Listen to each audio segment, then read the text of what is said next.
Calaroga Shark Media. From Washington, D.C., where some people cheat at golf, this is Ballot. And you know what some people don't do? They don't release the Epstein files. Let's hit this. I'm Patrick Gutfield, and Donald Trump just won another golf tournament at one of his own clubs. And sports writer Reilly is calling it exactly what it looks like. Cheating. Again. Reilly, who literally wrote a book called Commander-in-Cheat, How Golf Explains Trump, shared a viral video that appears to show Trump's caddy illegally dropping a ball on the green during Saturday's round at Trump National Golf Club, Bedminster. And Reilly did not hold back in his analysis. So you know, it's never legal for your caddy to drop a ball. You can drop one, but never on a green, Reilly posted on X. And since this was a full score event, it's not legal for Trump to drag the ball into the hole. No, never. Our president is a effing golf cheat. This happened the same day the White House's Instagram account proudly announced that Trump, 79, won the 2025 Men's Senior Club Championship with a gross score of 69, 3 under par, and a net 67, which is impressive if you ignore the whole caddy illegally placing balls situation. Reilly actually predicted this would happen. On Friday, he posted, "Hey Trump, tomorrow is the senior champ at Bedminster. Are you shameless enough to pretend you won it? Even after the whole planet saw you cheat in Scotland? Is your ego that sick?" Turns out the answer was yes. After Trump was declared the winner, Reilly's follow-up was simple. Guess we got our answer. What a child.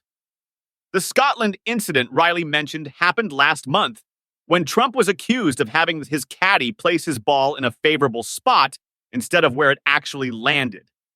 So this isn't a one-time thing. This is apparently standard operating procedure.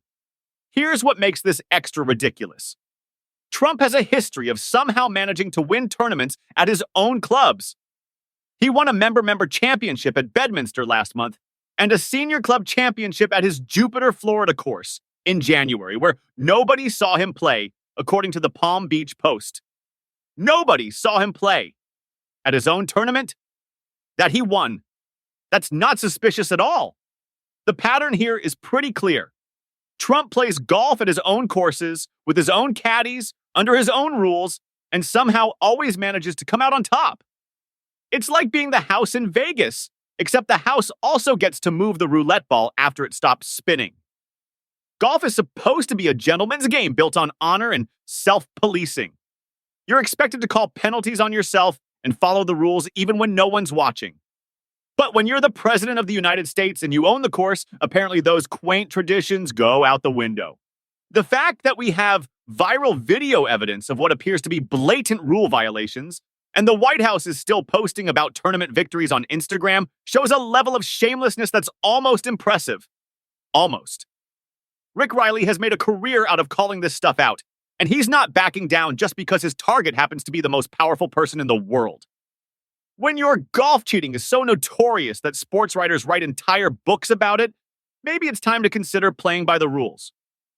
But then again, when has Donald Trump ever let rules get in the way of declaring victory? So South Park is back for season 27, and they're going after the Trump administration harder than a debt collector on payday. 2 weeks after portraying Trump in a romantic relationship with Satan, which honestly feels like restrained commentary for South Park, they've now turned their attention to JD Vance and Kristi Noem. The show introduced Vance as Trump's tiny servant, dressed like Tattoo from Fantasy Island. You know, the little guy who used to yell, the plane, except now he's yelling, the boss. They've got Trump literally kicking Vance off screen like a football, and Vance just bounces back, asking if he can help with Satan's personal grooming routine. The specific request involves baby oil in Satan's posterior, which is somehow both the most ridiculous and most believable thing you could imagine Vance saying. But they really went after Homeland Security Secretary Kristi Noem. Remember when she wrote in her book about shooting her own dog? Well, South Park has her shooting dogs throughout the entire episode. They also gave her a face full of Botox that keeps sliding off, which eventually becomes sentient and crawls around Mar-a-Lago on its own. Her face literally develops a mind of its own and starts moving around the floor. That's not political satire. That's horror comedy. The episode also features Cartman as Charlie Kirk from Turning Point USA. They have him master debating in his bedroom. And yes, they mean exactly what you think they mean. Cartman brags about having his arguments rock solid so he can destroy unprepared college girls, then editing out anyone who argues back well. The real Charlie Kirk saw this portrayal and tweeted, "Not bad, Cartman," which might be the most on-brand response possible. What if everything you've been taught about happiness is wrong? We chase careers, approval, more stuff, hoping it'll finally make us feel fulfilled, but it never sticks. What if happiness isn't out there, but already inside you, just waiting to be unlocked? Discover the book, The Happiness Experiment. Every person has a unique happiness type, and when you understand yours, everything shifts. You'll stop chasing and start creating joy on your own terms. Discover your happiness type with a free happiness type assessment. Go to myhappinnesstype.com. That's myhappinnesstype.com. It takes just a minute and it might change your life. Then grab your copy of The Happiness Experiment at Books A Million. This isn't just a book, it's a practical framework, a journey inward. It's a tool to help you reconnect with the happiness that's been waiting inside you all along. Pick up The Happiness Experiment and start your happiness experiment today.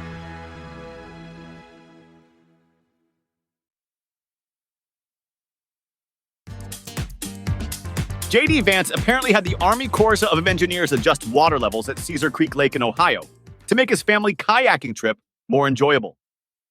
And suddenly, we're living in a world where the vice president can order lake renovations like he's calling room service. According to The Guardian, the Army Corps had received a request to temporarily increase outflows from Cedar Creek Lake to support safe navigation of U.S. Secret Service personnel. But an anonymous source claims the real reason was to create ideal kayaking conditions for Vance and his family. So we went from national security to optimal paddle sports in one bureaucratic memo. The timing is perfect here. Government data shows Cedar Creek Lake had a sharp increase in water levels, followed by a sudden drop in early August, right when the Vance family was vacationing there. The lake literally went up and down like Vance's approval ratings. The Secret Service confirmed they worked with Ohio's Department of Natural Resources and the Army Corps to plan safe passage of motorized boats, but couldn't discuss specifics. Translation: yes, we did something, but we're not telling you what.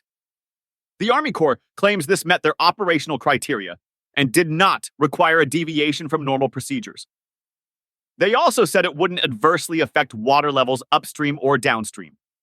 So apparently rearranging an entire lake is just standard operating procedure now. An anonymous source told The Guardian that requests to adjust water levels for specific individuals are extremely rare, which makes sense because most of us don't have the phone number for whoever controls the lakes. So now that we have a vice president who can call up federal agencies and say, "Hey, can you make the lake better for kayaking this weekend?" And they apparently just do it. Next week, he'll probably ask NASA to adjust the moon's orbit so his kids can see it better from their backyard. Speaking of which, have you checked out the new podcast, Paranormal Aliens, yet? I would say that the host, James, is crazy, but he'd probably beat me up. Portions of today's show were made with the help of the Army Corps of Engineers AI and release the Epstein files, you golf-cheating coward. What if the biggest threat to the royal family is the royal family? I'm Mark Francis, host of Palace Intrigue, the daily podcast that goes behind the palace gates and straight into the headlines. Right now, we're digging into Entitled, the bombshell new book that claims Prince Andrew's ties to Jeffrey Epstein run deeper than ever imagined, with espionage, secret deals, and even possibly a Trump massage list. New episodes every day. Follow Palace Intrigue wherever you get your podcasts.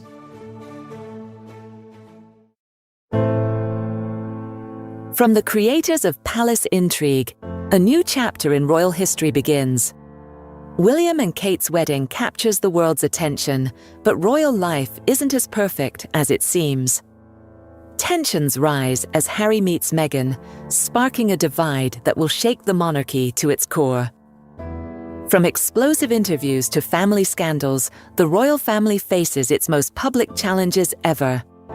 As King Charles takes the throne, the future of the monarchy hangs in the balance. Family secrets, royal rifts, and the future of the crown. Crown and Controversy, wherever you get your podcasts.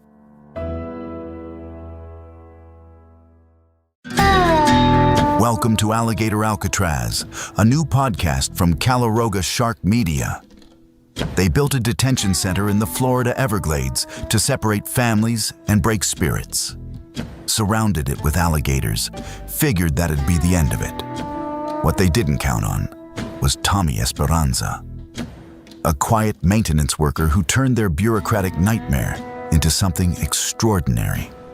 While corrupt politicians profited from human suffering and incompetent officials created disasters with PowerPoint presentations, Tommy built an underground network that reunited families, exposed massive fraud, and brought down a congressman. Where the gators were smarter than the guards, families fought back against systematic cruelty, and one man proved that wisdom beats authority every single time. Alligator Alcatraz, available wherever you get your podcasts.